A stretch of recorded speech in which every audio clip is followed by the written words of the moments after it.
Good morning to everyone. Welcome to Sarit Classes. My name is Tej and I am MD of Sarit Classes. So now we are going to start our very first lecture of Oceanography. बिल्कुल सही सुना. इतने दिन से आप क्या सुन रहे थे? जियोमॉर्फोलॉजी. हमने कल एक लेक्चर डाला था, काफ़ी बच्चों ने उसको पसंद भी किया और एक स्टूडेंट ने कमेंट ये डाला कि सर आप डेली लेक्चर्स डालें. देखिए यहाँ पे डेली लेक्चर्स रिकॉर्ड हो रहे हैं और ये लेक्चर मैं कर रहा हूँ सुबह 4 बजे और इवन की 4 भी नहीं बजे हुए, सुबह के 3:50 हुए हैं. तो ये जो यहाँ पे कंटेंट है लाइंड है, बिल्कुल एक सीक्वेंस के हिसाब से हम यहाँ पे रिकॉर्ड कर रहे हैं और आपको प्रोवाइड करते जा रहे हैं. आप बस देखते जाइए, ठीक है, जो जो आपको हम लेक्चर्स प्रोवाइड कर रहे हैं. तो देखिए जो हमारा वेरी फर्स्ट लेक्चर था वो था इंट्रोडक्टरी पार्ट. उसके अंदर हमने क्या किया था, जियोमॉर्फो को ओशनों के साथ कनेक्ट करने की आपको कोशिश करके बताई थी कि कैसे कनेक्ट किया जा सकता है. तो ये है आपका लेक्चर नंबर 2 किसका, ओशनोग्राफी का. अब देखिए आपको सबसे पहले ना शब्दों को समझना होगा. हम पहले कर रहे थे जियोमॉर्फोलॉजी, अब ये है ओशनोग्राफी. ठीक है, जहां पे वर्ड आता है ना ग्राफी वो आ जाता है डिस्क्रिप्शन. ठीक है, जहां पे वर्ड आता है ग्राफी वो आ जाता है डिस्क्रिप्शन. अब बात ये आती है हम किसकी डिस्क्रिप्शन की बात कर रहे हैं, हम बात कर रहे हैं ओशन के डिस्क्रिप्शन की बात कर रहे हैं. अब जब ओशन के डिस्क्रिप्शन की बात आएगी तो हमें क्या क्या चीजें डिस्क्राइब करनी है ओशन की, बताइए. सबसे पहले हमें डिस्क्राइब करना होता है कॉन्टिनेंटल शेल्फ. ठीक है, दिखाई दे रहा है, वेरी गुड. उसके बाद हम करते हैं कॉन्टिनेंटल स्लोप. अरे भाई सीक्वेंस याद रखिएगा, इसका ना मैं भी डायग्राम भी बनवाऊंगा. कल जो मैंने डायग्राम बनवाया था ना वो था आपका जियोमॉर्फो का डायग्राम. ठीक है, आज जो हमारा स्पेसिफिक डायग्राम बनेगा ये सारी चीजें उसके अंदर रहेंगी. कॉन्टिनेंटल प्लेट, सेल्फ, राइज और एटॉल, गैट, ये सारी चीजें उसके अंदर रहेंगी.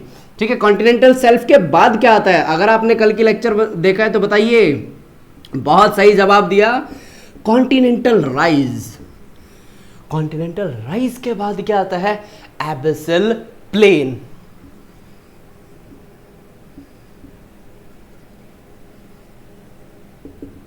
ठीक है, कॉन्टिनेंटल राइज के बाद क्या आता है, एबिसल प्लेन आता है. आप बिल्कुल सही आप बता रहे हैं. ठीक है, अब ये कॉन्टिनेंटल जो ये इतनी सारी चीज़ें हमने देख ली हैं, ये जैसे जैसे आगे बढ़ती जाएंगी चीज़ें तो और इसके अंदर चीज़ें ऐड हो जाएंगी, जैसे कि मिड ओशनिक रिज, जिसे हम शॉर्ट फॉर्म में MOR भी बोलते हैं. ठीक है, इसके अंदर आपकी मिड ओशनिक रिज आ जाएगी, ट्रेंच आ जाएंगी. ठीक है, तो इन सारी चीज़ों को हम क्या करने वाले हैं, यहाँ पे ड्रॉ करने वाले हैं. तो जल्दी से आप अपना पेन और पेपर क्या कीजिए, उठाइए और साथ के साथ आज का काम क्या करते हैं, हम अपना स्टार्ट करते हैं. देखिए आपकी जो पूरे ये जो होता है ना पेपर वन के अंदर ना आपके पास इतना मैक्सिमम स्कोप होता है किस चीज़ का, अरे डायग्राम बनाने का. आपके अंदर जितना भी हुनर छुपा है डायग्राम में बना दीजिए. मतलब कि आप डायग्राम का मैक्सिमम यूज 3 चीज़ों में कर सकते हैं. एक तो आपका जियोमॉर्फोलॉजी, ओशनोग्राफी और क्लाइमेटोलॉजी. हालांकि जब हम मॉडल्स एंड थ्योरी करते हैं उसके अंदर भी आते हैं. ठीक है, वॉन थ्योमर थ्योरी करते हैं तो उसका एक सर्कुलर मॉडल होता है, फिर बाजार कैंटीन मॉडल करते हैं उसमें अलग आता है. ठीक है, और फिर ज्योग्राफिकल थॉट है, वो वहाँ पे आपकी क्रिएटिविटी आएगी कि किस तरीके से आप यहाँ पे अलग अलग यूज़ कर सकते हैं डायग्राम्स. तो यहाँ पे अभी मैं कौन से डायग्राम की बात कर रहा हूँ, जो अभी हमने यहाँ पे continental shelf, slope, rise, abyssal plain, trench, mid oceanic ridge और सी माउंट, गैट ये देखा है, उसका क्या बनाने वाले हैं हम, उसका बनाने वाले हैं डायग्राम बनाने वाले हैं. तो देखते जाइए, बिल्कुल सही, आपको प्रॉपरली दिख रहा है, बहुत बढ़िया. हाँ मैं देख पा रहा हूँ, प्रॉपरली आ रहा है. ठीक है, यहाँ से आप क्या करेंगे, एक माउंटेन बनाना स्टार्ट करें. ठीक है, देख पा रहे हैं. फिर इसको यहाँ से क्या करेंगे, ये आ गया है कॉन्टिनेंटल स्लोप. ठीक है, जैसे ही कॉन्टिनेंटल शेल्फ आ गया, ये जैसे ही ये नीचे जाएगा, ठीक है, यहाँ से आपका कॉन्टिनेंटल स्लोप स्टार्ट होता है. इसको चाहें तो आप थोड़ा सा और स्टीप बनाइए. ठीक है, क्योंकि स्लोप का मतलब यही है. यह आ गया आपका कॉन्टिनेंटल स्लोप. आप थोड़ा सा ऐसे जिग-जैग करते हुए चलेंगे तो भी बढ़िया है. ठीक है, अब देखिए जहाँ पे जरा सा बेंड आया है ना, ये है कॉन्टिनेंटल राइज और ये चल रहा है आपका पूरा एबिसल प्लेन. अब इस एबिसल प्लेन के अंदर क्या है, ये माउंटेन को बोला जाता है बताइए क्या है ये? मेडोसनिक रिज है, जहाँ पे आपको दो अलग तरीके एक साथ कंटिन्यूस में दिखे ना, सेम हाइट की रेंज दिखाई दे और बीच में गैप दिखाई दे, वो आपके मेडोसनिक रिज को रिप्रेजेंट करती हैं। उसके बाद ये एक अलग से मैंने अभी क्या बनाया है, ये सी माउंट बनाया है। अब ये सी माउंट के बाद क्या बनाया, यहाँ पे मैंने क्या बना दिया है, ग्योट बना दिया। ग्योट क्या होता है, जिसका जो टॉप होता है, यानी कि सी माउंट का ऊपर का हिस्सा काट के क्या कर दीजिए, फ्लैट कर दीजिए, वो क्या कहलाएगा, ग्योट कहलाएगा। अब इसके बाद ये क्या हो गया, ये ट्रेंच को शो कर रहा है। ये क्या है, ये ट्रेंच को शो कर रहा है। अब ये आपका ऊपर आ जाएगा एक दूसरा कॉन्टिनेंट, ठीक है, यहां तक क्लियर। बस हमें अब क्या करना है, इसको यहां से ऐसे लेकर के इसके साथ ऐड ऑन करना है, बस ऊपर नामकरण कर देते हैं। बताइए सिंपल सा है ना, कोई यहां पे आपको कॉम्प्लिकेशन लगी? बहुत बढ़िया। आज देखिए मैं आपको कौन से टॉपिक तक करवाऊंगा, ये लेक्चर रहेगा आपका एबेसल प्लेन, ये सारी चीज़ें मैं आपको क्या करूंगा, समझा दूंगा। इसके एबेसल प्लेन के बाद हाँ, जो अटलांटिक, इंडियन और पैसिफिक ओशन, ये मैं आपको एक अलग से लेक्चर के अंदर सारा कनेक्टेड करवा दूंगा। और ये आपका क्या है, वाटर लेवल है, ठीक है, ये हो गया वाटर लेवल। इसमें आपने एक चीज़ गौर करी, ये सी माउंट ऊपर आ रहा है भाई, ये जो हमें टॉप दिख रहा है ना, ये क्या है, जो समुद्र के अंदर पहाड़ होते हैं, जब हमें बाहर दिखना स्टार्ट हो जाता है, उनको हम क्या बोल देते हैं, बहुत सही जवाब दिया, उन्हीं को ही हम आइलैंड बोलते हैं। और ये आपका मिड ओशनिक रिज, ठीक है, मार्कर बंद कर देते हैं भाई, ये सूख जाते हैं बहुत जल्दी। अच्छा, यहाँ पे नामकरण करना स्टार्ट करें तो अच्छा, यहाँ पे नामकरण करने से पहले हम ये भी तो लिख दें किस चीज़ का बना रहे हैं हम। ये मैंने बनाया है ओशन बॉटम रिलीफ।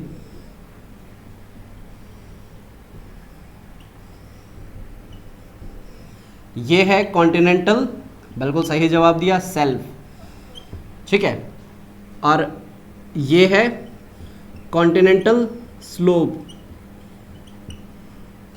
ये जो पोर्शन है ये है कॉन्टिनेंटल राइज।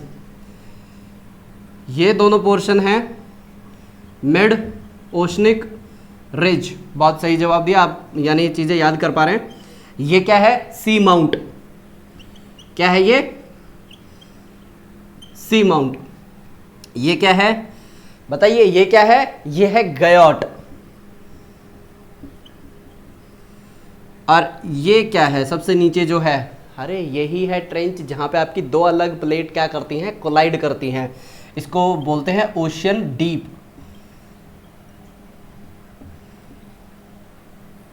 बना लीजिए, आपको मैं 2 मिनट का समय दे रहा हूं, 2 मिनट के टाइम पीरियड में आप इसको बना लीजिए।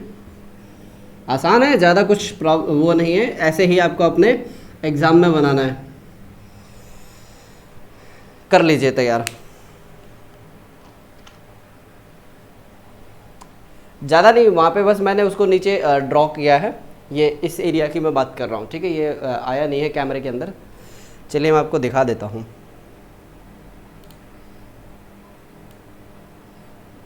देख लीजिए, अरे ये साइड में मैंने ग्रीनरी लगा रखी है, ठीक है।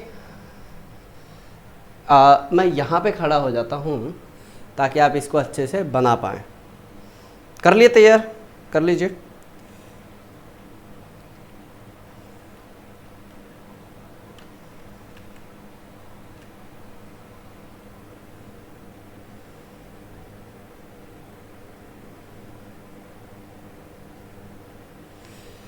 हो गया, आगे बढ़ा जाए। चलिए, अब सबसे इंपॉर्टेंट पार्ट आता है। हमने ओह माय गॉड, चलिए वो आधा तो रख ही लेता हूँ मैं। इसके अंदर ना आपको 2 चीज़ें और समझानी थी मैंने इसको रोज, अरे देखिए, सबसे पहले हमें क्या देखना है, हमने क्या देखा कि अलग अलग पोर्शन क्या होते हैं। सबसे पहले हमने देखा कि जो आपको जमीन क्या दिखती है, प्लेन दिखती है। जैसे यहाँ पे हमने जो बैकग्राउंड कवर किया था, जो इंट्रोडक्टरी पार्ट था, उसके अंदर हमने क्या देखा था कि प्रीवियसली क्या सोचा जाता था कि जो जमीन है कहाँ पे, समुंदर के नीचे फ्लैट है। लेकिन जब हमने ये पूरी अलग से स्ट्रक्चर देखी तो पता चला कि ये भाई स्ट्रक्चर फ्लैट नहीं है, इसके अंदर आपको क्या देखने को मिलती हैं, अलग अलग इर्रेगुलरिटीज देखने को मिलती हैं। तो अब बात आती है कि हमें ये पता कैसे चला, ठीक है, कि ये अंदर से इर्रेगुलरिटीज है। ठीक है, इसको समझाने से पहले मुझे एक पॉइंट समझाना है जिसको बोला जाता है हिप्सोग्राफिक कर्व। कुछ नाम सुना है आपने? ये हिप्सोग्राफिक कर्व क्या होता है, बताइए बताइए, सुना है आपने कुछ? ये हिप्सोग्राफिक कर्व क्या होता है?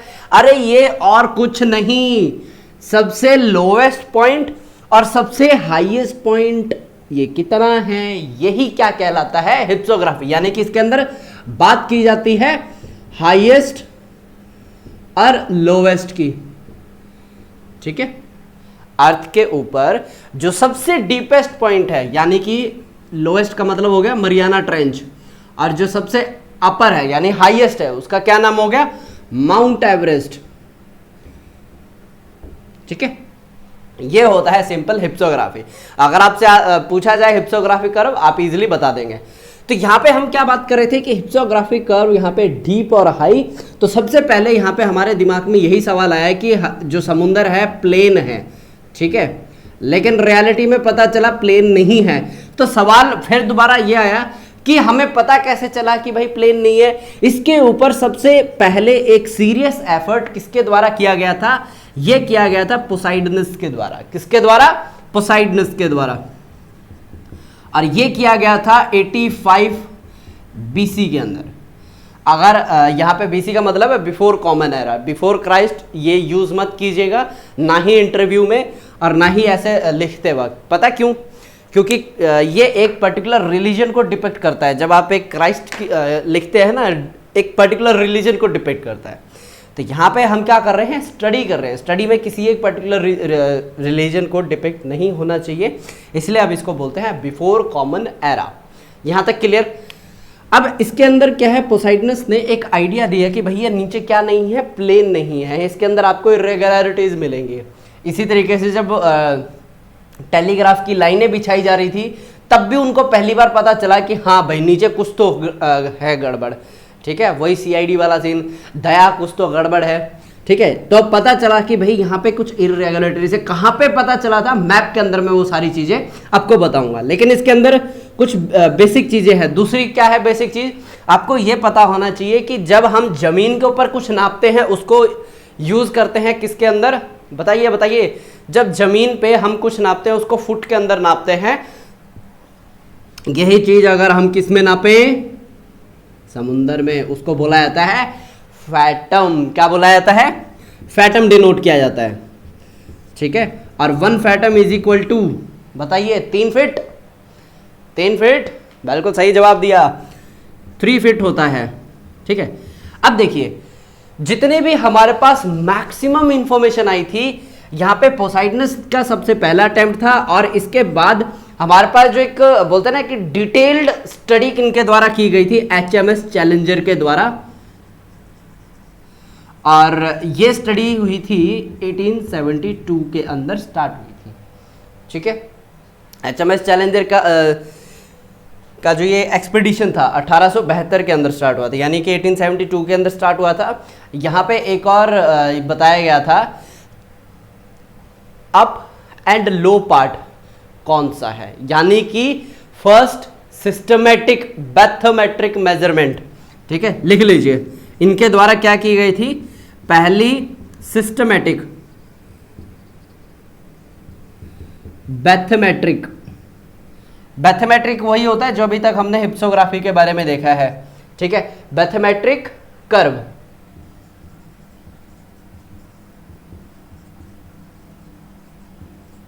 ठीक है, इतना आप कर लीजिए नोट। अब आपके दिमाग में एक सवाल जरूर आया होगा, ठीक है सर हमने ये सारा देख लिया कि HMS चैलेंजर ने ये क्या, ये तो चलो फैक्ट हो गया, लेकिन हमें क्या बोलते हैं ऑप्शनल के हिसाब से बताइए कि भाई ये कैसे किया, क्या वहां पे इंची टेप लेके गए थे? अरे भाई पॉसिबल ही नहीं है। हमने पहाड़ों के केस में जब हम क्या कर रहे थे, जब हम जियोमॉर्फो पढ़ रहे थे, जियोमॉर्फो का हमने अंदर एक कंसेप्ट देखा था ना, 1 = 32। मुझे ये बता दीजिए 1 = 32 ये है क्या? 3 मिनट का टाइम है, आप 3 मिनट में 3 काउंट करूंगा, उस बिटवीन मुझे बता दीजिए 1 = 32 का मतलब क्या है? 1 2 3। बहुत सही जवाब दिया। 1 क्या है? डिग्री, यानी ये टेम्परेचर है, 1 डिग्री टेम्परेचर बढ़ता है 32 मीटर नीचे जाने पे। अब यहां पे बात करें समुंदर की, समुंदर में कितना गहरा आप जाएंगे कि आपके ऊपर जो पानी के द्वारा प्रेशर लग रहा है कितना हो जाएगा। ठीक है, तो यहां पे हमने जब देखा कि 11 किलोमीटर की गहराई है मरियाना ट्रेंच की, तो 11 किलोमीटर जब आप नीचे जाते हैं ना, आपके ऊपर जितना भी 11 किलोमीटर का पानी होगा आपके शरीर के ऊपर क्या लगाएगा? प्रेशर एक्सर्ट करेगा। ठीक है, जैसे आज जो हमारी बॉडी है, ठीक है, हमारी बॉडी के ऊपर भी प्रेशर एक्सर्ट हो रहा है। पता किसका प्रेशर एक्सर्ट हो रहा है? अरे ऊपर जो आसमान है, ठीक है, ऊपर जो एनवायरमेंट है वो पूरा प्रेशर क्रिएट कर रहा है हमारे पे। यस और नो? हाँ, बिल्कुल सही जवाब दिया, कर रहा है। ठीक है, ये प्रेशर एक्सर्ट कर रहा है। अब आप ये कह रहे हैं फिर हम ऐसे पिचक क्यों नहीं गए? अरे जो हमारा हार्ट है ना, जो ये पंप करता है, ब्लड पंप करता है, ये 3 चीजें करता है। जब ब्लड पंपिंग होती है ये हमारे शरीर के अंदर एक प्रेशर मेंटेन करता है। ये प्रेशर कैसा होता है? ये मान लीजिए मेरी बॉडी है, बाहर से जो फोर्स लग रहा है उसको काउंटर बैलेंस कर दिया जाता है हमारे हार्ट के द्वारा। जो बॉडी के अंदर एक सर्कुलेशन बनाया गया ना, किसका? लिक्विड का, उसको हम ब्लड बोलते हैं। वो क्या करता है? प्रेशर को मेंटेन करता है। जब ये प्रेशर ज्यादा या कम हो जाता है उसी को ही बोला जाता है बीपी। ठीक है, बीपी हाई होना, लो होना, इसी को बोला जाता है बीपी। ठीक है, ये हमारा किसका पार्ट हो गया? थोड़ा सा हम चले गए थे बायोलॉजी के अंदर, लेकिन ये छोटी छोटी चीजें ना करेक्ट होते हुए आनी चाहिए आपके पास। ठीक है, मैं अपने पूरे कैनवास को साफ कर लेता हूं और इसके साथ साथ मैं आपको बताते चलता हूं कि इन्होंने मेजर कैसे किया था।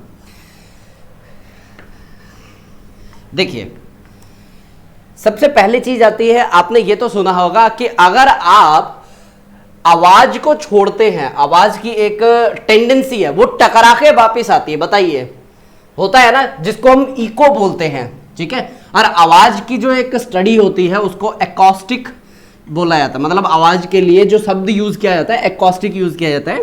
ठीक है, इसी तरीके से जब मैं गलोरिया के बारे में बताऊंगा तब आपको चीजें क्लियर हो जाएंगे। ठीक है, तो यहां पे मैंने क्या बताया कि एक तकनीक का यूज किया, उसको क्या बोला जाता है? साउंड। साउंड को क्या बोला जाता है? इको। पता क्या होता है?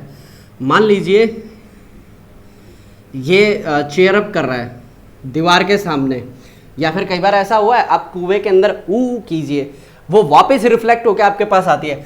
मान लीजिए आपने यही किया, कुएं के अंदर आपने क्या किया? जोर से चिल्लाया, हा, जो भी आप आवाज निकालते हैं, तो आपके पास वो आवाज आई, 6 सेकंड में वापस आती है। ठीक है, अब ये 6 सेकंड में वापस आई। यहाँ पे वैसे तो मैंने दीवार बनाई है, आप इसको कुआं भी कंसीडर कर सकते हैं। ये लीजिए, हमने इसको कुआं भी बना दिया। ठीक है, जैसे आप एग्जांपल सेट करें। अब ये क्या हुआ? यहाँ गई, यहाँ से फिर ये वापस आई। तो अगर मैं ये देखना चाहूँ कि एक तरफ का कितना इसने टाइम लिया है, ऑब्वियस सी बात है मैं इसको 2 से डिवाइड कर दूंगा। मैंने क्या किया? इसको 2 से डिवाइड कर दिया, तो यानी कि 3 सेकंड इसने लगाए जाने में और 3 सेकंड लगाए वापस आने में। अरे भाई बहुत डिटेल में इसलिए बता रहा हूं क्योंकि बच्चे ना ये बहुत मिस्टेक करते हैं, समझ ही नहीं आता इनके ये इको साउंडिंग में। तो अब मुझे ये बताइए कितना आया? 3 सेकंड यहाँ पे मेरे पास आ गया टाइम पीरियड। और यहाँ पे जो आवाज होती है, जो साउंड होती है, ठीक है, ऑन एन एवरेज में लेके चल रहा हूँ 1200 किलोमीटर की इसकी होती है। अलग अलग मीडियम के अंदर इसकी अलग हो जाती है। यहाँ पे मैं थोड़ी सी चीज़ों को सिंप्लीफाई कर रहा हूँ। ठीक है, और फिर इसी चीज़ से एक हमारा एक बहुत ही सिंपल सा क्या आता है, एक फॉर्मूला निकल के आता है। डी मतलब यहाँ पे डी डिपिक्ट कर रहा है डिस्टेंस को। ठीक है, हम क्या देखते हैं? उसकी स्पीड कितनी थी। स्पीड के लिए यहाँ पे क्या है? वेलोसिटी आ रहा है। ठीक है, स्पीड के लिए क्या आता है? वेलोसिटी। बता देंगे स्पीड और वेलोसिटी में क्या फर्क होता है, डिस्टेंस और डिस्प्लेसमेंट में क्या फर्क होता है। अब आप यही तो देखोगे भाई कितनी देर में वापस है। हमने टाइम ही तो नोट किया, लिख लीजिए टाइम। फिर हमने टाइम का क्या किया? 1/2 कर दिया ना। ये लीजिए फॉर्मूला आपका तैयार है। यहाँ पे टी है टाइम, ठीक है, V है वेलोसिटी और D है डिस्टेंस। मैं जैसे पिछली बार मैंने आपको दिखा दी थी ना पिक्चर, बच्चों ने बोला सर ये थोड़ा सा आप अच्छे से समझाइएगा कि कैसे। तो ये सिंपल सा है, जो आपने यहाँ पे कुआं लिया है उसके अंदर आपने आवाज लगाई, आवाज गई, टकरा के वापिस आई, ठीक है। मान लो टोटल 6 सेकंड लगे। अब भाई आपको एक साइड का निकालना है, बच्चा भी बता देगा उसका आधा कर दो, हमने कर दिया आधा, ठीक है। स्पीड हमने देख ही लिया कितनी है, 1200 किलोमीटर डाल के देख लीजिए आपको क्या मिल जाएगी, पूरा सोल्यूशन मिल जाएगा। तो ये क्या है, इको साउंडिंग टेक्निक है। तो इसके लिए देखिए क्या किया जाता है, जो आपके वेसल्स होते हैं ना उसके अंदर क्या होते हैं, ट्रांसमीटर होते हैं, ठीक है। उनके ऊपर ट्रांसमीटर लगाए होते हैं। अब ये जो ट्रांसमीटर होते हैं क्या करते हैं, इसके अंदर से जो साउंड है, इको है, उसको छोड़ते हैं, ठीक है।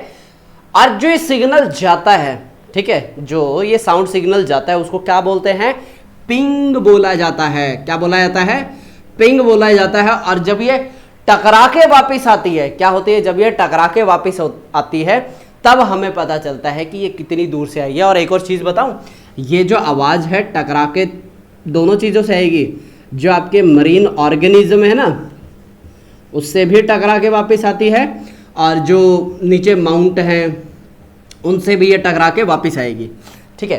तो अब आप ये सोच रहे होगे कि सर बीच में मान लो वेल मछली आ गई, उससे टकरा के वापस आ गया, तो ये वो तो फिर यही सोचेंगे भाई 300 मीटर ही गहरा है। नहीं नहीं नहीं नहीं, अरे भाई जो मछली है वहाँ पे वेट थोड़ी ना करती, अरे भाई वो एक और छोड़ रहे हैं मैं यहीं पे ऐसे बैठी रहती हूँ, नहीं। मछली का काम है तैरना, अगर वो नहीं तैरेगी तो डूब के मर जाएगी। ये आपने कभी सुना है या आपको पता है, मछली का मेन काम होता है तैरना। जब तक वो तैरेगी उसके गिल्स में से पानी आता रहेगा, उसको ऑक्सीजन मिलती रहेगी।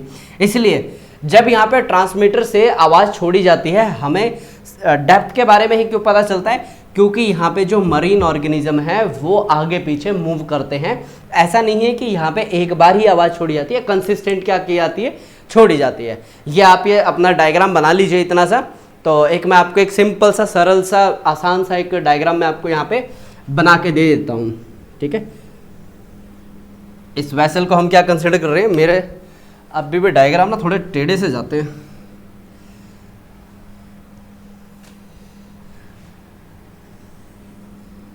ठीक है, इस वेसल को हम कंसिडर कर रहे हैं, हाँ, एक समुंदर। तो थोड़े से फिर डिपिक्ट कर भी देते हैं समुंदर को, ठीक है। ये मैंने ट्रेंच बना दिया। अब बना देते हैं ऊपर क्या, वेसल बना देते हैं।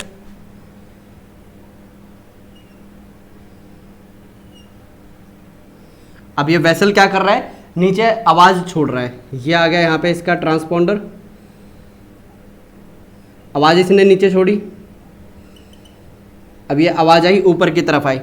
अब ये जब आवाज ऊपर आई तो क्या पता चल जाएगा इसकी गहराई कितनी है, ये जो नीचे ट्रेंच है इसकी गहराई कितनी है। अरे भाई हमारा जो पानी वाला जहाज है कुछ ज़्यादा ऊपर बन गया।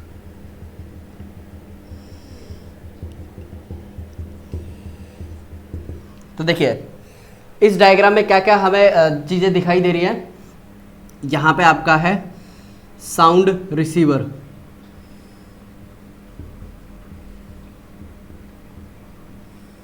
और ये क्या है, जो साउंड छोड़ रहा है, ठीक है, साउंड रेमिटर बोला जाता है इसको।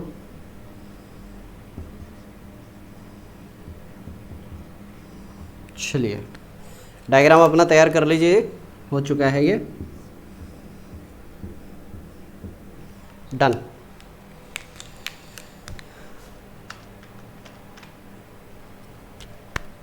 बना लीजिए।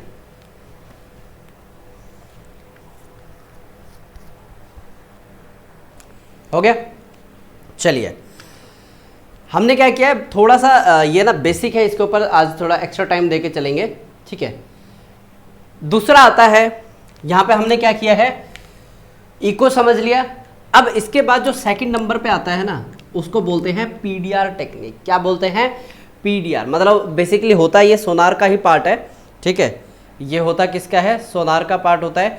इसके अंदर देखिए क्या किया जाता है ये भी उसके ऊपर साउंड के ऊपर ही इसकी टेक्नोलॉजी है। लिख देता हूँ मैं यहाँ पे, और इसका सबसे ज़्यादा यूज़ पता कब किया गया था? वर्ल्ड वॉर 2 के टाइम पे इसका मैक्सिमम यूज़ किया गया था। क्यों किया गया था? क्योंकि जर्मनी की जो यू बोट थी वो क्या होती थी, ये सबमरीन थी, नीचे छुप जाती थी, नहीं दिखती थी। इसी के बाद फिर यहाँ पे ना एक पीडीआर तकनीक का क्या किया गया था, इजाद किया गया था। अब ये पीडीआर क्या है? Precision depth recorder. क्या है? Precision depth recorder.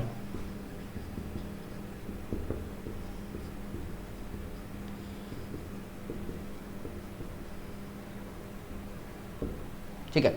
अब आप पता क्या देखेंगे, जैसे जैसे टाइम आगे बीतता जाएगा ना, हमारी जो यहाँ पे स्टडी करने की और जो यहाँ पे हम इंस्ट्रूमेंट यूज़ कर रहे हैं उनकी क्वालिटी बहुत बढ़ जाएगी। ठीक है, यहाँ पे देखिए, पहले यहाँ पे होता था कुछ 30 फीट 40 फीट के आसपास का स्कैन करते थे, इसलिए इस पूरे प्रोग्राम को 30 ईयर लग गया था। ठीक है, HMS चैलेंजर की बात कर रहा हूँ। फिर उसके बाद और यहाँ पे स्टडी करते गए, यहाँ पे पीडीआर टेक्निक आई। इसके बाद यहाँ पे हमारा मॉडर्न एकॉस्टिक जो है ना टाइम पीरियड, वो स्टार्ट हो जाता है। ठीक है, जो मॉडर्न एकॉस्टिक है उसका टाइम पीरियड स्टार्ट होता है। इसके अंदर क्या क्या चीज़ें आ जाती है आपकी? गोलेरिया आ जाती है। ठीक है, बता देता हूँ क्या है ये, GLORIA,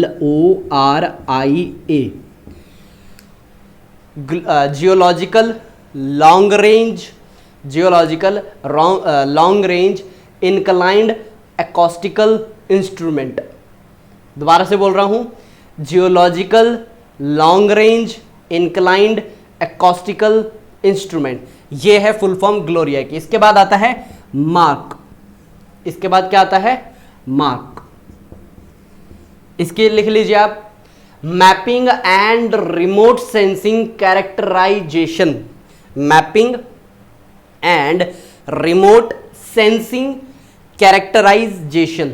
ठीक है, तो ये क्या है? हमारी कुछ एडवांस टेक्नोलॉजी है जिनका हमने क्या किया, यूज करना स्टार्ट किया है। और इसके बाद हमने एक और मतलब इसके एक नेक्स्ट लेवल पे हम गए। ठीक है, नेक्स्ट लेवल पे गए, उसको बोलते हैं सिस्मिक। बताइए सिस्मिक किससे है? ये है कंटिन्यूअस सिस्मिक रिफ्लेक्शन। इसको मैं थोड़ा सा और ठीक कर देता हूँ। कंटिन्यूअस का मतलब ये होता है कि लगातार भेजी जाती है, कंटिन्यूअस सिस्मिक रिफ्लेक्शन।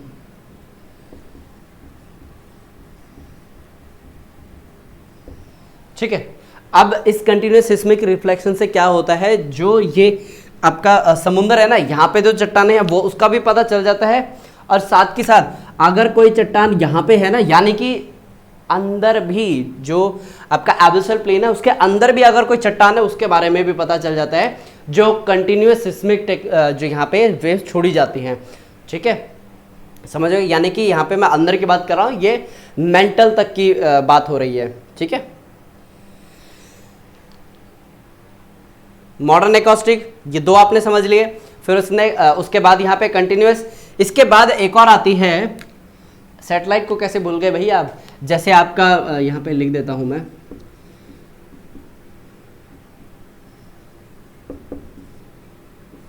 सैटेलाइट में बेसिकली 3 कैटेगरी आती है। 3 कैटेगरी कौन सी है आपकी?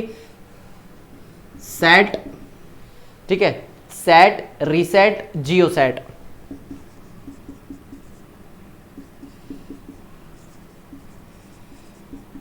इनके नाम के अंदर ही सारी चीज़ें हैं।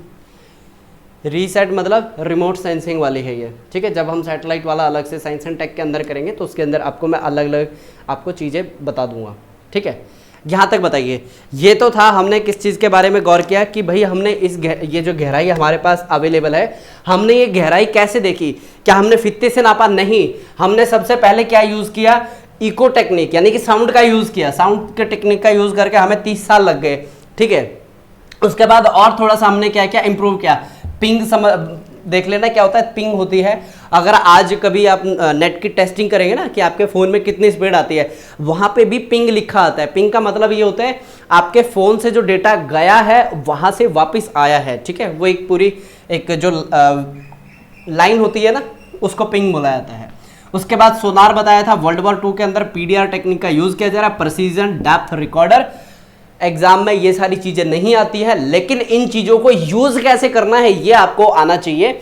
मान लीजिए आपसे अगर किसके बारे में पूछा जाए, किसके बारे में, कॉन्टिनेंटल शेल्फ और इसके बारे में पूछा जाए, तो इंट्रोडक्शन के अंदर आप डाल सकते हैं कि HMS चैलेंजेस है, ये सारी चीज़ें हमारे पास आती हैं। वो जब हम क्या करेंगे अलग से, अगर मेरे पास समय बचा तो आंसर राइटिंग जो सेशन है वो भी रख लेंगे आपके साथ, ठीक है। थर्ड जो आता है यहाँ पे, फिर हमने मॉडर्न एकॉस्टिक में देखा ग्लोरिया, ठीक है, जियोलॉजिकल लॉन्ग रेंज, ये सारी चीज़ें हमने बता दी। फिर उसके बाद मार्क आता है, ठीक है, mapping and remote sensing characterization. इसके बाद आता है यहाँ पे सेकंड हमने क्या देखा कि हम कंटिन्यूस सिस्मिक क्या छोड़ते हैं, बिल्कुल सही जवाब दिया, वेव्स को छोड़ते हैं, उससे क्या है हमें अंदर तक की गहराई तक की सारी जानकारी मिल जाती है। सैटेलाइट, ये हमारी मेन तीन है जो क्या करती हैं, स्कैनिंग करती हैं, ठीक है। और इससे फिर क्या होता है, एक पूरा एक मैप तैयार होता है। कल का लेक्चर देख लीजिए, उसके अंदर सारी पिक्चर्स मैंने दिखा दिए हैं। तो आज का जो हमारा मेजर टॉपिक है वो हम करते हैं स्टार्ट। मेजर टॉपिक है आज का बिल्कुल सही, कैरेक्टराइजेशन, मतलब जो कॉन्टिनेंटल सेल्फ है ना, वो हम क्या करने वाले हैं, थोड़ी सी डिटेल में देखेंगे कि कॉन्टिनेंटल सेल्फ बनने के रीजन क्या है, क्या वो इरोजनल है, क्या वो डिपोजिशनल है, ठीक है, या वो बेंडिंग की वजह से बनती है, ठीक है। ये सारी चीजें हम क्या करेंगे, देखेंगे। अच्छा, आपको बैकग्राउंड में कुछ आवाज आ रही है, एकदम क्यूट सी आवाज? ये भाई सुबह के अभी पंछी जाग रहे हैं तो वो अलार्म बजा रहे हैं, ठीक है। अगर आपको आवाज़ आ रही है तो यानी कि देखिए कितने अच्छे बैकग्राउंड म्यूजिक आपको सुनने को मिल रहा है, देखा कितनी अच्छी आवाज़ आ रही है।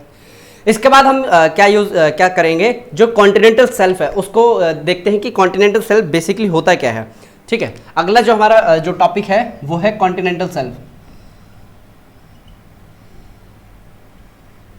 देखिए, सबसे पहली चीज आपको क्या समझ में आनी चाहिए कॉन्टिनेंटल सेल्फ की, कॉन्टिनेंटल सेल्फ होता है आपका शैलो वाटर। कॉन्टिनेंटल क्या होगा आपका, शैलो वाटर, ठीक है। अब ये जो शैलो वाटर एरिया है इसका क्या अलग से एक सिग्निफिकेंस है। अरे भैया, शैलो वाटर एरिया है, ये वो एरिया है जहाँ पे नदियाँ आपकी क्या होती है, ख़त्म होती है। अब ये जब नदियाँ ख़त्म होती हैं क्या बनाती हैं, कॉन्टिनेंटल सेल्फ बनाती है। अब इनकी साइज क्या है, इनका एरिया कितना है, ये सबसे पहले किनके द्वारा क्या किया गया था, कैलकुलेट किया गया था, वो थे शेफर्ड, ठीक है। शेफर्ड जी के द्वारा ये कैलकुलेशन की गई थी। इन्होंने क्या बताया कि ऑन एन एवरेज 67 किलोमीटर की विड्थ होती है, ठीक है। जो कॉन्टिनेंटल सेल्फ होती है उसकी ऑन एन एवरेज 67 किलोमीटर की क्या होती है, विड्थ होती है। लेकिन मुझे एक चीज़ बताइए, ये 1500 किलोमीटर तक की भी आपको देखने को मिलेगी, ठीक है। यहाँ पे मैं बात कर रहा हूँ एवरेज की बात कर रहा हूँ, किसकी मैं बात कर रहा हूँ, एवरेज की बात कर रहा हूँ, यानी कि पूरे अर्थ की। लेकिन यह आपको कहाँ तक कितने तक भी मिल सकती है, 1500 किलोमीटर तक। अब ये कहाँ मिलेगी, जो आपके साइबेरिया के जो ऊपर वाला पार्ट है ना, वहाँ आपको मिलती है, ठीक है। अभी इसको यहाँ पे लिखने के बजाय मैं आपको डायग्राम भी प्रोवाइड कर दूंगा, ठीक है। इसके बाद हमने ये देख लिया, विड्थ देखी ना, अब हमें गहराई भी देखनी है। तो क्या हो गया, इसको सेकंड पॉइंट ले लीजिए। थर्ड पॉइंट में डेप्थ के बारे में बात आएगी।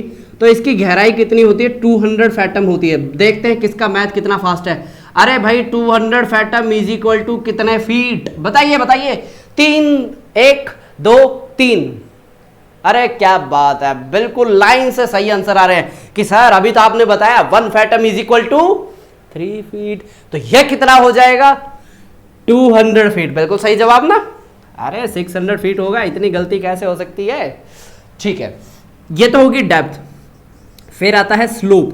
स्लोप का मतलब ये होता है कि ढलान कितनी है, ठीक है। ये वो वाला स्लोप नहीं, कॉन्टिनेंटल स्लोप वाला, ये सेल्फ के अंदर ढलान कितनी है। जैसे हम पहाड़ियों में देखते हैं ना, तो इसकी जो एवरेज स्लोप है, इसका जो एवरेज स्लोप है 1 डिग्री से 3 डिग्री तक है, और किसी किसी जगह पे ये 5 डिग्री भी आपको मिल सकता है, ठीक है।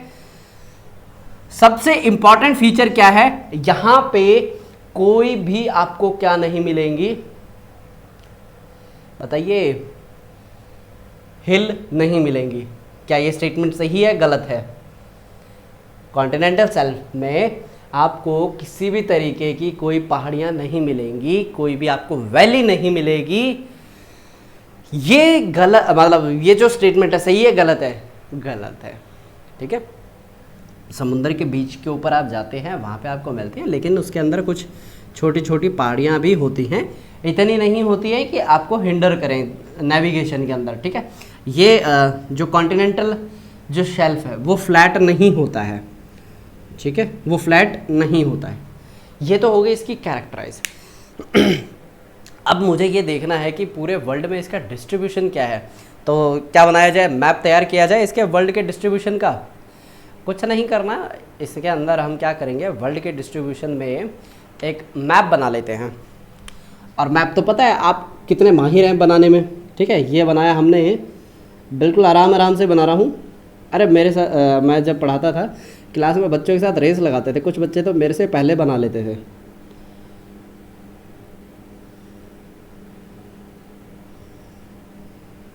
ठीक है,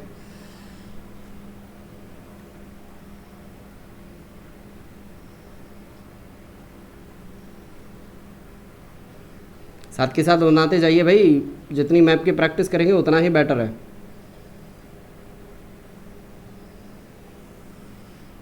अच्छा, थोड़ा सा नीचे रह गया। कुछ नोट कर रहे हैं मैं कैसे बना रहा हूँ? ऐसे ही बनाना होता है। थोड़ा सा और छोटा कर देते हैं इसको। यहाँ पे आप क्या देख रहे हैं, यूके बनाया मैंने, ये ग्रीनलैंड, ये डेनमार्क के द्वारा उसके अधिकृत एरिया के अंदर आने वाला अलग से क्या आता है, ये आइसलैंड, ठीक है। ये मेडागास्कर है यहाँ पे, ये इंडिया के नीचे श्रीलंका, ठीक है, बाय वन गेट वन के तहत आया था यहाँ पे। और ये है बोर्नियो आइलैंड। तो मुझे ये बताइए कि आपको ये कहाँ तक दिख रहा है? मुझे यही अंदाज़ा था कि ऑस्ट्रेलिया नहीं दिखाई देगा। तो आपको तो ऑस्ट्रेलिया इसके उधर बनाना है, तो आपको समझाने के लिए मैं ऑस्ट्रेलिया को यहाँ बना रहा हूँ कुछ इस तरीके से, ठीक है, दिख रहा है ना। अब इसके अंदर आपको क्या करना है कॉन्टिनेंटल शेल्फ के लिए,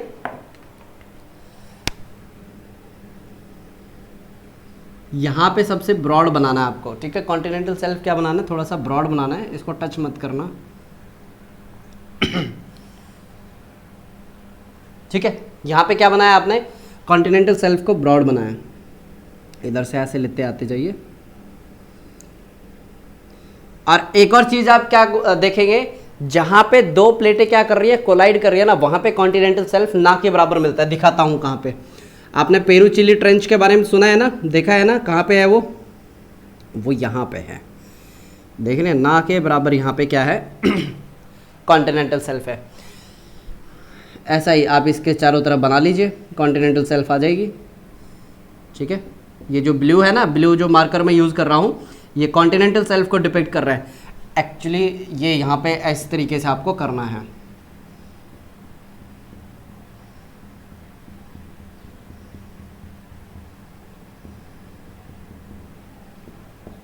साथ के साथ बनाइए भाई, बैठ के क्या देख रहे हो, बनाएंगे नहीं तो एक्सपीरियंस कैसे होगा आपको। सर डायग्राम बहुत ख़राब बनते हैं। अरे भाई इससे ख़राब क्या बनेगा, यहाँ पे देखो कितना वाहियात डायग्राम बनाया मैंने। अरे नहीं भाई, आपका मोटिवेशन हाई करने के लिए बता रहा हूँ मैं, ठीक है। कुछ बच्चे अभी बोलेंगे अरे सर आपके डायग्राम अच्छे नहीं है, चलो हम किसी और के पास चलते हैं। तो यहाँ पे हमने क्या देखा है, बिल्कुल सही जवाब, कॉन्टिनेंटल शेल्फ कहाँ कितना बनता है, ठीक है।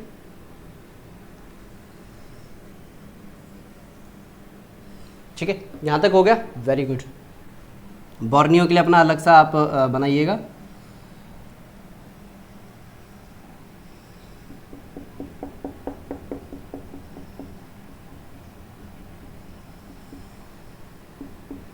इसमें ना मैं चाह तो यही रहा था कि मैं आपको जैसे किसमें जियोमॉर्फोलॉजी के अंदर जैसे मैंने आपको करवाया था ना, पिक्चर्स दिखाते जा रहा था।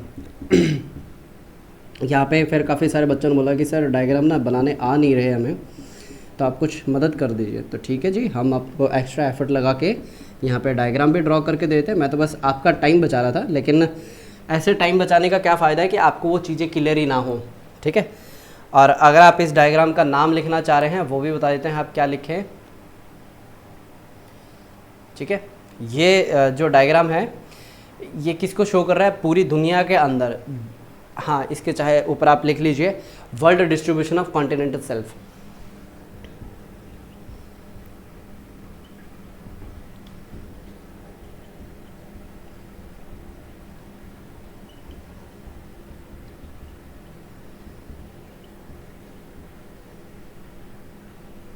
एक बात बताऊँ, मैं जब भी सेल्फ लिखता ना, मैं हमेशा बहुत बार मन में आती है ये वाली स्पेलिंग लिख दूंगा, आप मत लिखिएगा, यहाँ पे एच जरूर डाल लीजिएगा। अर्थ का अनर्थ हो जाएगा। बना लीजिए डायग्राम। इसमें अच्छा, जापान नहीं बनाया हमने, वही आप कंफ्यूज हो रहे हैं। चलिए थोड़ा सा फिर आप यहाँ पे ना मॉडिफाई कर लीजिए, यहाँ पे फिर ये बना लीजिए यहाँ पे कुछ इस तरीके से जापान। ठीक है, बिल्कुल सही है, आपने मेरे को टाइम पे याद दिलाया कि सर आपने जापान नहीं बनाया। तो अब ये जो हमारी कॉन्टिनेंटल सेल्फ है थोड़ी सी और वाइड हो जाएगी यहाँ पे, क्योंकि जो जापान है उसकी भी कॉन्टिनेंटल सेल्फ हम लेके चल रहे हैं। ठीक है,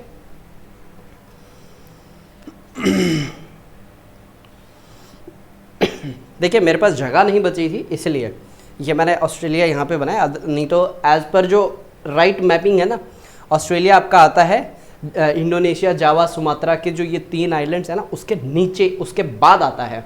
ठीक है, आगे चले, ये बना लिया हो तो आपने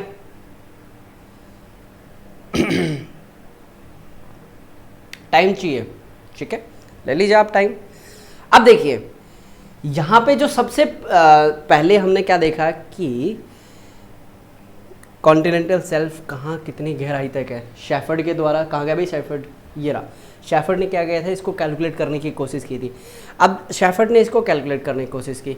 अब जो पहला एस्टिमेट लगाया था वो कौन था, एस्टिमेट सबसे पहला लगाया गया था, किनके द्वारा लगाया गया था, वैगनर जी के द्वारा ये एस्टिमेशन लगाया गया था।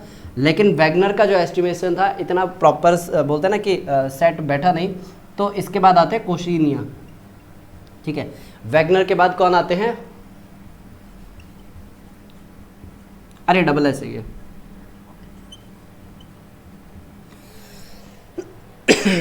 वैगनर के बाद आते हैं कोशिनिया। ये क्या करते हैं, ये पूरे वर्ल्ड के अंदर जो कॉन्टिनेंटल सेल्फ है उसको बताते हैं कहाँ कितना कॉन्टिनेंटल सेल्फ अवेलेबल है। ठीक है, तो ये बताया कि कॉन्टिनेंटल सेल्फ जो पूरा वर्ल्ड है उसका कितना कवर करता है, 7.5% कवर करता है ग्लोब का। ध्यान से देखते जाइए, अब ये जितने भी फैक्ट्स और फिगर मैं बता रहा हूं कहीं पे भी गड़बड़ मत कर देना। पूरा जो क्वेश्चन सबसे पहले यहाँ पे वैगनर ने स्टार्ट किया था कि ये देखना कि कहाँ कितने कॉन्टिनेंटल सेल्फ है वर्ल्ड के अंदर। प्रॉपर जो एग्जैक्ट इन्फॉर्मेशन निकाली गई थी वो थी कोशिनिया के द्वारा निकाली गई थी।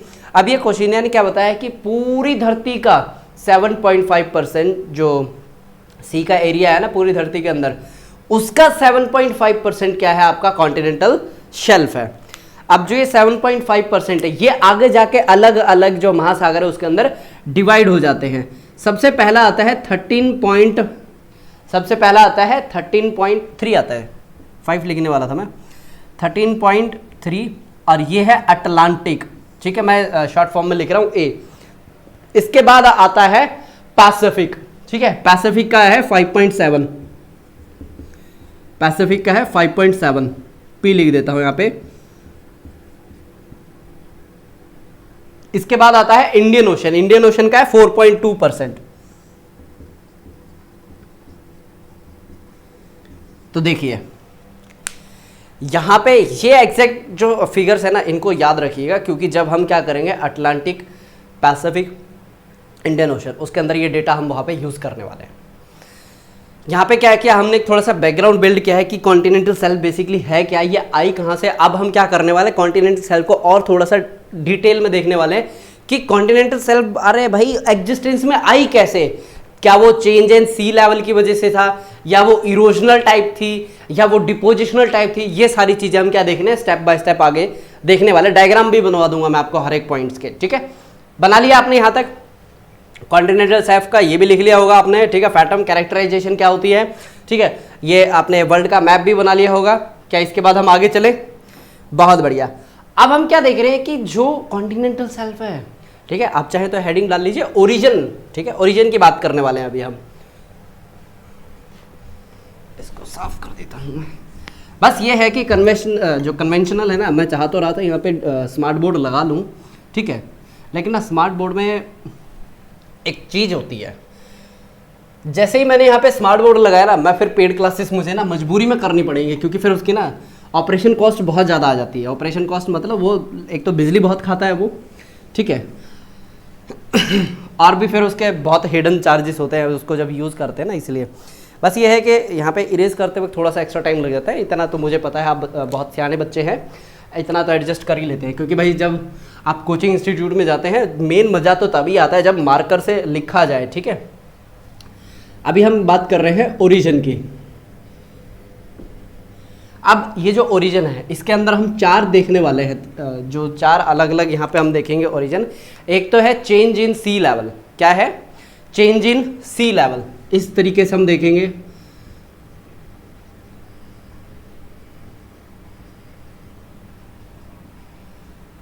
दूसरा जो इसके एग्जिस्टेंस में आने का कारण है इरोजन। ठीक है, इरोजन हो गया।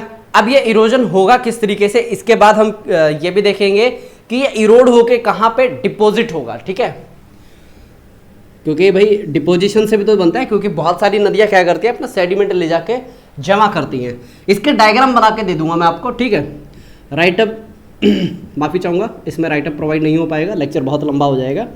ठीक है, एक तो हमने क्या देखा, डिपोजिशन, फिर उसके बाद यहाँ पे हमने सबसिडेंस, फॉल्टिंग और टिल्टिंग, इसके वजह से भी देखना है। ठीक है, सबसिडेंस, फॉल्टिंग। अगर ये सारे शब्द किसी भी बच्चे के सिर के ऊपर से जा रहे हैं ना, पहले अपने जियोमॉर्फो कंप्लीट करके आए, समझ में नहीं आएगा जियोमॉर्फो समझे बगैर। चैनल के ऊपर ऑलरेडी डाल दी गई है सारी वीडियो। ठीक है, अराउंड 23-24 लेक्चर बने हैं उसमें। ठीक है, तो सबसे पहले हम बात करते हैं सी लेवल के अंदर जब चेंज होता है तो किस तरीके से यहाँ पे जो कॉन्टिनेंटल शेल्फ है एग्जिस्टेंस में आता है। देखिए, उसके लिए मैं क्या बनाता हूँ, यहाँ पे एक सिंपल सा, बहुत ही सिंपल सा क्या बना रहा हूँ, मैं एक डायग्राम बना रहा हूँ। तो यहाँ पे कहाँ का बनाऊँ मैं डायग्राम? ठीक है, ऊपर अमेरिका के आसपास का बना देता हूँ मैं। ठीक है,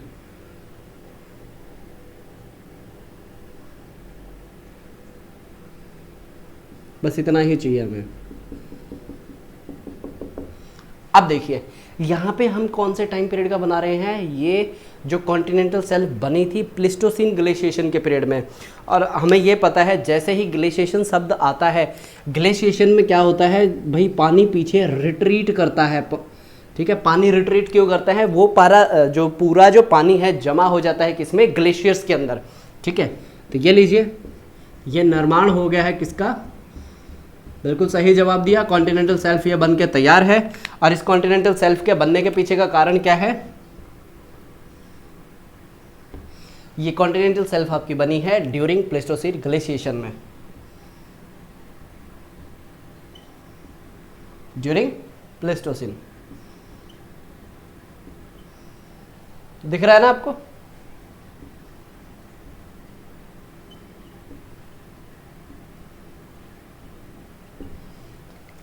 ठीक है,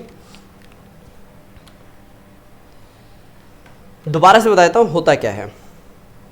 कभी आप एक काम कीजिएगा, पानी की बोतल को ना फ्रीजर में धर दीजिए, मतलब रख दीजिए। तो जब वो जम जाता है पानी, आपने क्या देखा है, जो जैसे ही आप ढक्कन खोलते हैं ना, उसमें से पानी बाहर आने की कोशिश करता है। या फिर जब वो पानी आइस से वाटर के अंदर कन्वर्ट होता है तो एक्सपैंड होता है ना, जैसे आप ढक्कन खोलते हो उसमें से पानी बाहर आना स्टार्ट हो जाता है। रीज़न क्या है, यहाँ पे ज़्यादा कॉम्प्लिकेट ना करते हुए अगर आप थोड़ी सी चीज़ यहाँ पे ध्यान देंगे, आपको क्या चाहिए, बर्फ़ चाहिए। बर्फ़ किससे बनेगी, पानी से बनेगी। ठीक है, मान के चलिए आपके पास 100 लीटर पानी है घर में, आपके पास 100 लीटर आता है पूरे दिन का, आपको बर्फ़ बनानी है। ठीक है, एक पूरी बकेट भर के आपको बर्फ़ बनानी है, तो यानी उसमें 10 लीटर पानी चाहिए। तो 10 लीटर पानी कहाँ से लेके आएंगे, अरे 100 में से ही निकाल के लेके आएंगे। तो इसी तरीके से अब ये पूरे कॉन्टिनेंट के ऊपर मतलब पूरे जो ग्लोब है उसके ऊपर जो पानी है उसी में से ही तो निकलेगा ना बर्फ़ बनाने के लिए। तो जैसे ही बर्फ़ बननी स्टार्ट होती है पानी कम हो जाता है, यानी कि जो समुंदर है पीछे चला जाता है। ठीक है, समुंदर पीछे गया, आपका कॉन्टिनेंटल शेल्फ आपका क्या हो जाता है, एक्सपोज हो जाता है, मतलब बनना स्टार्ट हो जाता है। तो जब भी आप ये लिखेंगे ना चेंज इन सी लेवल, ये हमेशा आइस एज के ड्यूरेशन में आपको बनता हुआ दिखाई देगा। इसके बाद आता है आपका इरोजनल टाइप ऑफ, इसके बाद मैं बना रहा हूँ आपका erosional type of. Erosional type of और भी बहुत आसान है, इसको इस तरीके से लेके चलते हैं, ये यहाँ तक गया। इसके बाद क्या हुआ, इरोड हो गया ये, ठीक है, ये इतना इरोड हो गया। इसके बाद ये पूरा कॉन्टिनेंटल शेल्फ बन गया। तो अब आपको क्या करना है, ये डॉटेड लाइन है ना, इस तरीके से आपको डिपिक्ट करना है कि इसकी ओरिजिनल पॉइंटिंग क्या थी। चाहे तो आप इस तरीके से भी लिख सकते हैं A B C D, ठीक है, लिख लीजिए आप इस तरीके से। ये डायग्राम आपका डन हो गया इरोजनल। अब मैं बताता हूं होता क्या है। ये आपका क्या है, पहाड़ है, ठीक है, यहां से कंसिस्टेंट क्या आ रहा है, पानी आ रहा है। क्या आ रहा है, पानी आ रहा है। क्या देख रहे हैं आप, ये पानी टकरा रहा है इसके साथ, आवाज आ रही है ना। बिल्कुल इसी तरीके से जब आप कोस्ट पे जाएंगे ना, ऐसे आवाज आती है, पानी क्या है, कंसिस्टेंट इससे टकरा रहा है। अब आपने क्या देखा, ये ऊपर से झुक गया ना, मुड़ गया ना, बिल्कुल इसी तरीके से कंसिस्टेंट फिर ये इस तरीके से टकराता रहेगा और ये वाला जो पूरा पोर्शन है कट हो जाता है, ठीक है। इसको बोलते हैं जो क्लिफ होता है ना, जो बैकग्राउंड जो स्टोन होता है उसको बोलते हैं क्लिफ। ये क्लिफ को काट के बनता है, ठीक है। इसके अंदर कौन सी चीजें आती है, सी वेव और करंट, यही क्या करती हैं, इसको इरोड करती हैं। लिख लीजिए चाहे तो, सी वेव और करंट ही इरोड करती हैं इसे, ठीक है। कॉन्टिनेंटल शेल्फ इसमें फिर आपको बनता हुआ दिखाई देगा। इसमें अगर आप देखेंगे ना, जो कॉन्टिनेंटल शेल्फ बना है, कहाँ से बना है, जो ए और डी है ना, ए और डी में से आपका कॉन्टिनेंटल शेल्फ निकल के आया है, ठीक है। यानी कि ये वाला जो पॉइंट है और ये वाला पॉइंट है, ये आपका ए और डी कहलाता है, ठीक है। इसी में से ये निकल के बाहर आया है। सिंपल सा है, ज़्यादा कुछ इसमें कॉम्प्लिकेटेड नहीं है। इरोजन का मतलब, अगर आपने जो यूथ मैच्योर ओल्ड एज वाला देखा है ना, उसका मेन काम क्या है, इरोड करना। यहाँ पे उस तरफ नदी थी और यहाँ पे कौन है, यहाँ पे सी वेव लिख ही देता हूँ, यहाँ पे सी वेव और करंट है, दूसरा करंट।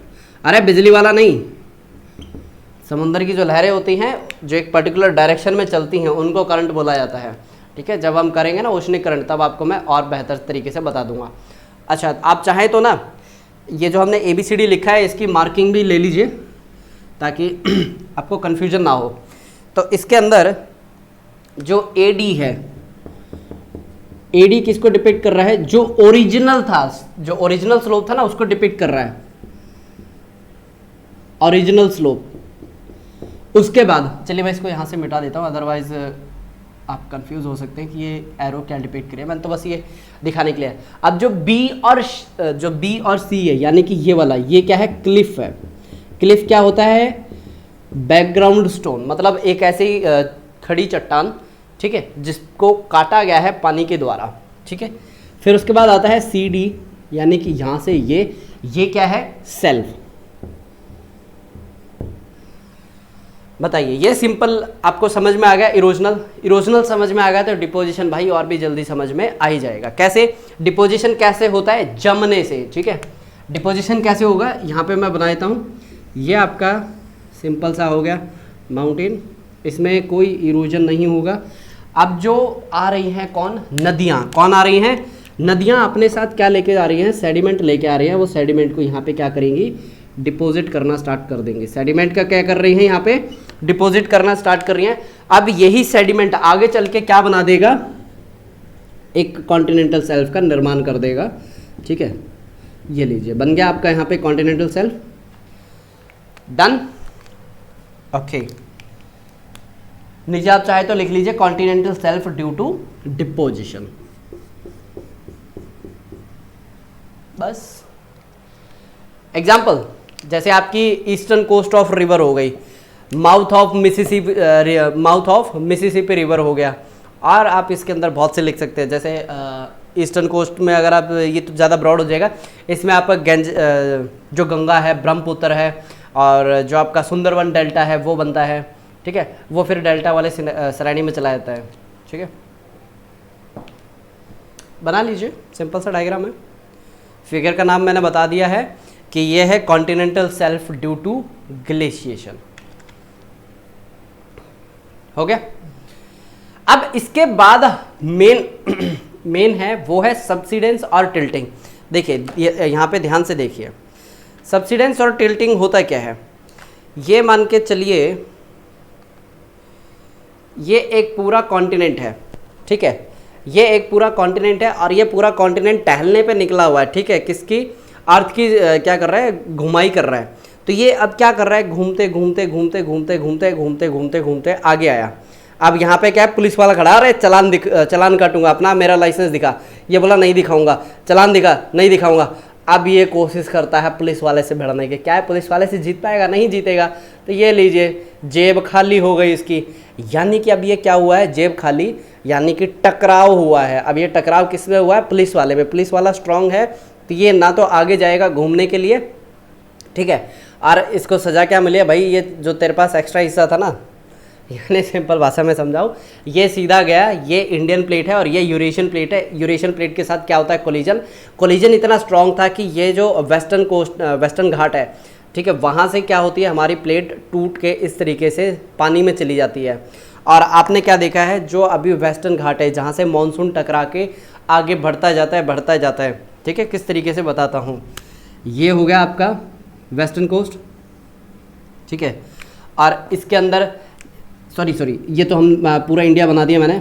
ये है आपका वेस्टर्न कोस्ट के अंदर वेस्टर्न घाट, और वेस्टर्न घाट से यहाँ से क्या होती हैं, हवाएं टकराती हैं, इधर से हवाएं टकराती हैं और यहाँ से फिर सीधी चलते हुए ये जो एक गैप बनता है ना, इसके अंदर अमरकंटका, यह विंध्या सतपुड़ा रेंज के बीच का गैप, यहाँ से हवा सीधा अंदर जाती है, बारिश करती है, फिर आपके यहाँ पे नर्मदा, ताप्ती, ये सारी नदियाँ ओरिजिनेट होती हैं और फिर ये आगे अरावली हिल्स है उसके पैरेलल में यहाँ से निकल जाती हैं।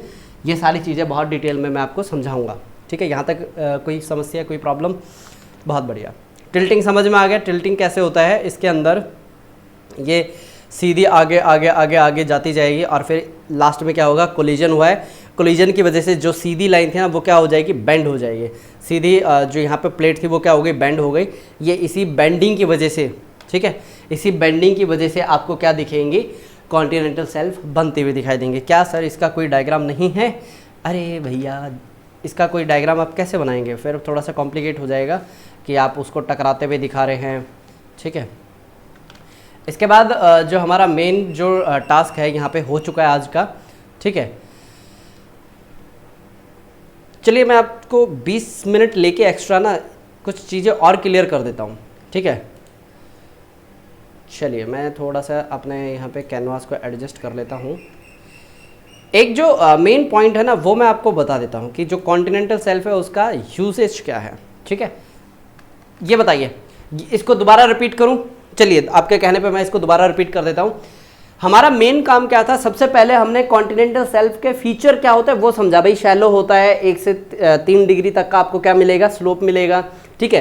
फिर हमने क्या देखा कि कोसिनिया ने किस तरीके से चेक किया कि 7% के अराउंड क्या था यहाँ पे कॉन्टिनेंटल शेल्फ है, जब सी फ्लोर जो पूरे समुद्र की बात की पूरे ग्लोब के कंपैरिजन में। फिर हमने अटलांटिका देखा 13.3, फिर हमने यहाँ पे अलग अलग तरीके से 4.2 तक हम पहुँचे थे, इंडियन ओशन तक। ये सारा हमने बैकग्राउंड किया। अब हमारे जो मन के अंदर क्यूरियोसिटी हुई थी, भाई बना कैसे ओरिजिन, ये 4 तरीके हैं जिससे कॉन्टिनेंटल शेल्फ बन सकता है, सी लेवल चेंज, इरोजन, डिपोजिशन और यहाँ पे सबसाइडिंग टिल्टिंग। इसकी वजह से सी लेवल चेंज के लिए मैंने आपको डायग्राम बनवा दिया। जब यहाँ पे प्लेस्टोसीन यानी जब भी ग्लेशियर बनेगा उसको चाहिए पानी। अब वो पानी कहाँ से आएगा, समुद्र से वो पानी अपने पास क्या लेगा, खींच के लिए आएगा, ठीक है। पानी को खींच के लिए आया, बहुत बढ़िया।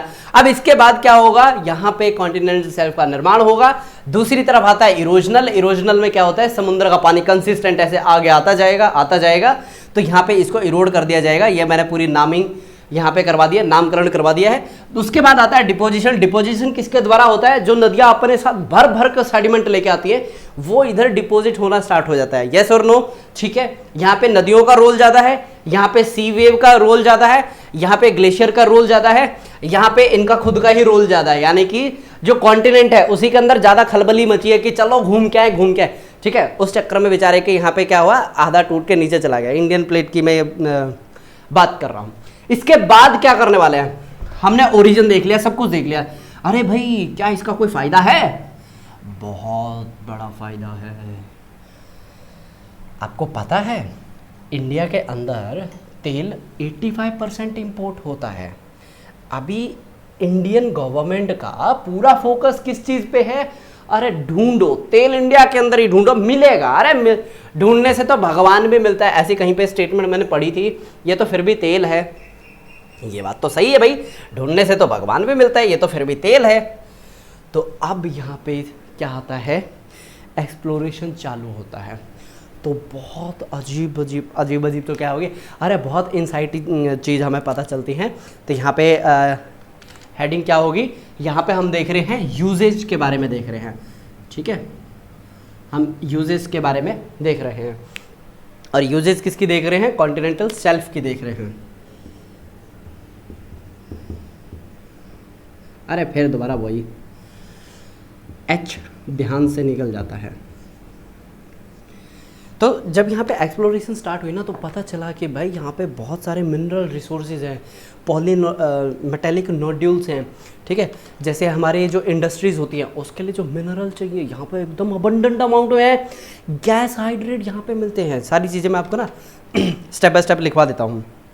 तो यहाँ पे सबसे पहली चीज़ है जो यहाँ पे पाई गई, कॉन्टिनेंटल शेल्फ की इम्पोर्टेंस कहाँ से स्टार्ट होती है, नेविगेशन। अरे भाई ये हमारे को आने जाने में बहुत मदद करता है, ठीक है। आपने अगर कभी गौर किया होगा ना, जितने भी डीप सी पोर्ट है, ठीक है, डीप सी पोर्ट कहाँ पे हैं, वेस्टर्न घाट के नियर बाय। यानी कि मैं इसको अगर वेस्टर्न कोस्ट पे लिखूँ ना तो गलत नहीं होगा, ठीक है।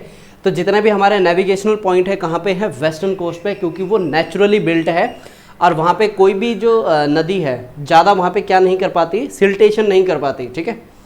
तो इसकी वजह से यहाँ पे क्या है, नेविगेशन बहुत अच्छे से हो पाता है और यहाँ पे बंदरगाह आपको बहुत ज़्यादा देखने को मिलेंगे, ठीक है। ये नेचुरल ही आपको देखने को मिलते हैं।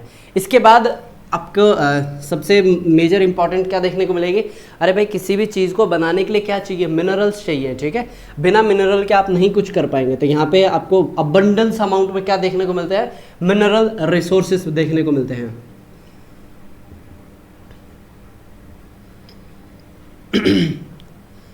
अब जो ये मिनरल रिसोर्सेज है इसके अंदर क्या क्या चीज़ें आपको मिलती है, सबसे पहले इसके अंदर आपको देखने को मिलेगी polymetallic nodules. Polymetallic nodules, poly का मतलब होता है मल्टीपल,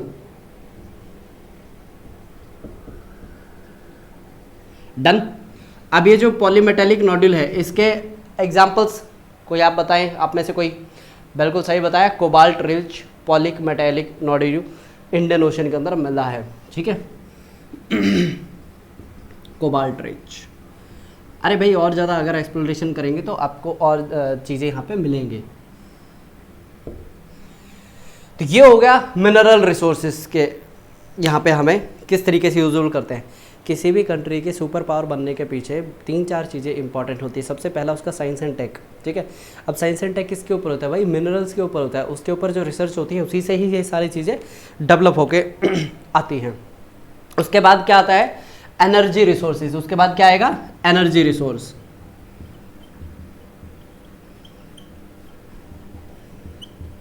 एनर्जी रिसोर्स दो तरीके के होते हैं, एक होता है कन्वेंशनल जिसको ट्रेडिशनल भी बोलते हैं, और एक है अनकन्वेंशनल।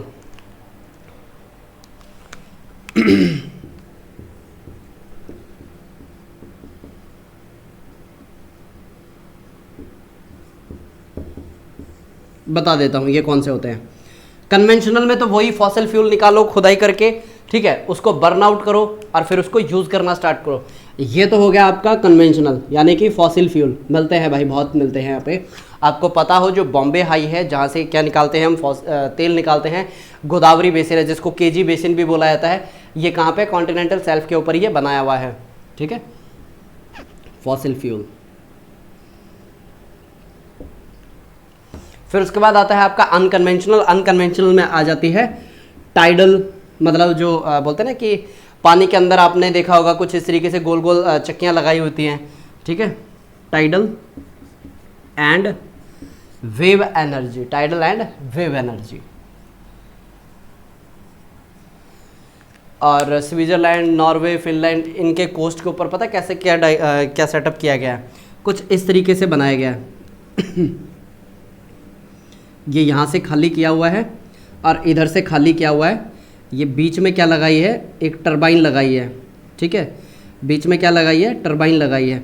अब जब पानी अंदर आता है, इधर से पानी जब अंदर आता है, ये इस डायरेक्शन में घूमती है, ठीक है, किस डायरेक्शन में, इस डायरेक्शन में घूमती है, बिजली बनती है।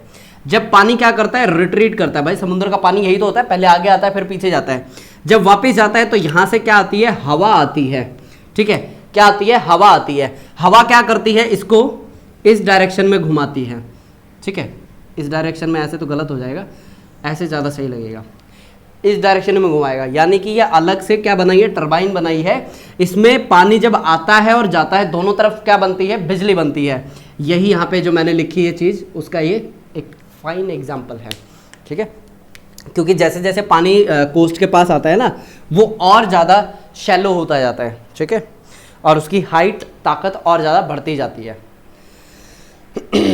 यहाँ तक हो गया, आपने एनर्जी रिसोर्स के बारे में देख लिया। अब हम देखते हैं कि जो बायोटिक रिसोर्सेज हैं, ठीक है, एग्जाम्पल लिखवा दूँ, किसके एग्जाम्पल लिखवाने हैं बताइए,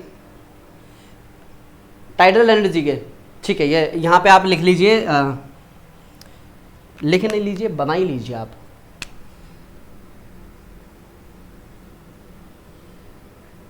ठीक है। ये जो पॉइंट है ना, इस तरीके से यहाँ पे ऐसे मार्किंग कर लीजिए और यहाँ पे ये लिख लीजिए गल्फ ऑफ खंबात, ठीक है, गल्फ ऑफ खंबात, कैम्बे भी लिख सकते हैं आप,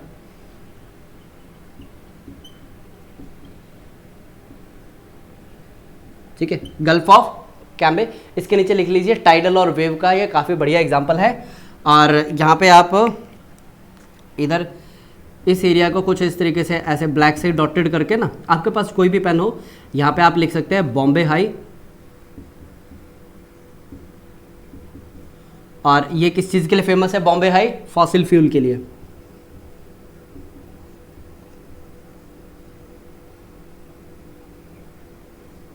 ठीक है। ये इस चीज़ के लिए एग्जाम्पल है। अच्छा, ये तो एक और लिख लीजिए, इसके अंदर आप लगे हाथ ना, एक और लिख लीजिए, वो है मरीन गैस हाइड्रेट, ठीक है। एक और एग्जाम्पल इसके अंदर लिख लीजिए,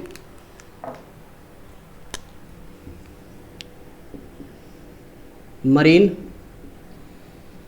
गैस हाइड्रेट, ठीक है, ये मिलता है। अब ये मरीन गैस हाइड्रेट के अंदर क्या आता है, आपको क्रिस्टलाइज और जो फ्रोजन फॉर्म के अंदर मीथेन गैस मिलती है, ठीक है, क्रिस्टलाइज और मीथेन मिलती है आपको, मीथेन होती है CH4, ठीक है, और ये मिलती है क्रिस्टलाइज और फ्रोजन फॉर्म के अंदर, ये मिल जाएगी। अब इसके बाद जो सबसे मेजर इंपॉर्टेंट हमारा जो चंक है, जहाँ से हमारे को क्या मिलता है, इमीडिएट जो चीज़ें चाहिए होती है ना, वो मिलती है, वो है हमारे बायोटिक रिसोर्सेज, ठीक है। वो क्या है हमारे बायोटिक रिसोर्सेज। बायोटिक रिसोर्सेज के अंदर आपके आ जाएंगे मैनग्रोव, कोरल रीफ, ये सारी आ जाएंगे, ठीक है। लिख देता हूँ जल्दी जल्दी, क्योंकि कहीं पे मुझे अभी जाना है। हाँ, दिख रहा है ना, मैनग्रोव, फिर उसके बाद आती है आपकी coral reef, mangrove, coral reef, और इसके बाद ना आपके फिश जो मछलियां हैं ना, वो भी आ जाएंगी। फिशिंग कम्युनिटी भी इसके साथ आपको देखने को मिलती है। फिर उसके बाद टूरिज़्म, फिर वो उसका अलग से एक प्रोस्पेक्टिव आ जाता है। और एक और बात बताऊँ, जब ये मैनग्रोव और ये आ जाती हैं तो यहाँ पे क्या डेवलप होता है, इकोटोन डेवलप होता है, ठीक है। क्या होता है इकोटोन, एनवायरनमेंट में बता दूंगा मैं आपको, अभी फिलहाल आप इतना सा समझ लीजिए, इकोटोन हो गया।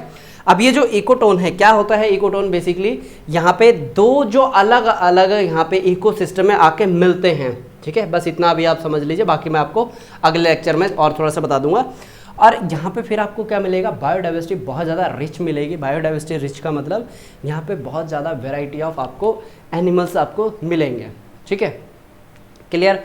फिशिंग में आप ये लिख लीजिए, एक ग्रैंड बैंक के नियर बाय का एरिया है, उसका आप, मेरे को अभी ना अपने घुटनों पे बैठना पड़ेगा, क्योंकि ये नीचे वाला जो एरिया है अभी इसको यूज़ करने का प्रॉपर टाइम आ गया है, ठीक है। इतना ही एरिया बनाना है हमें। अब उसके बाद हमें क्या बनाना है, ग्रैंड बैंक बनाना है ना, तो ये इस तरीके से।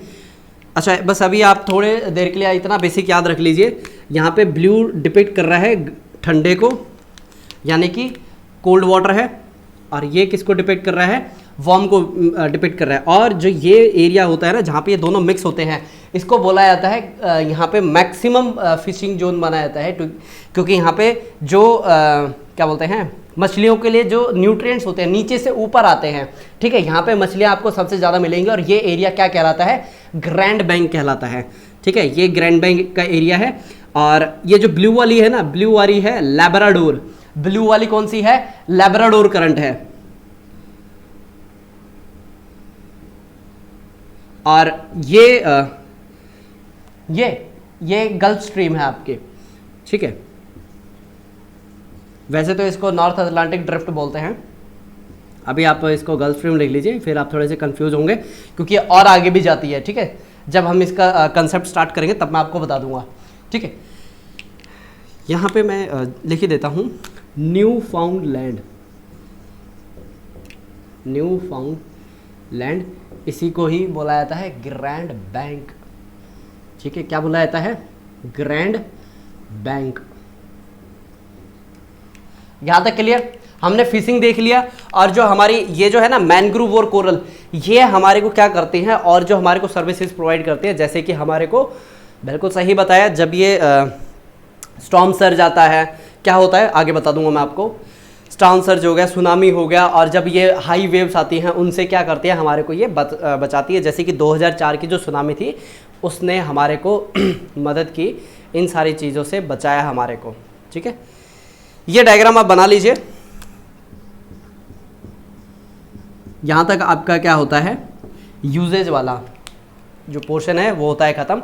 इसके बाद आता है सबमरीन कैनियन वाला पार्ट स्टार्ट होता है।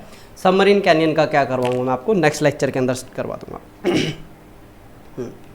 तकरीबन जितना हमने सोचा था बस ये सबमरीन कैनियन और एबेसल प्लेन रह गया है, ये आपके नेक्स्ट लेक्चर में करवा देंगे, क्योंकि अभी एज़ पर माई शेड्यूल हाँ बुलावा आ गया है तो मुझे अभी जाना है। तो आज के लेक्चर के लिए इतना ही, तो मिलते हैं आपसे नेक्स्ट लेक्चर के अंदर। नेक्स्ट लेक्चर आपको आज ही शाम को मिल जाएगा, ठीक है। तो तब तक पढ़ते रहिए, बढ़ते रहिए। कोई टॉपिक समझ में नहीं आया तो पूछते रहिए। आप सभी को मेरी तरफ से नमस्कार।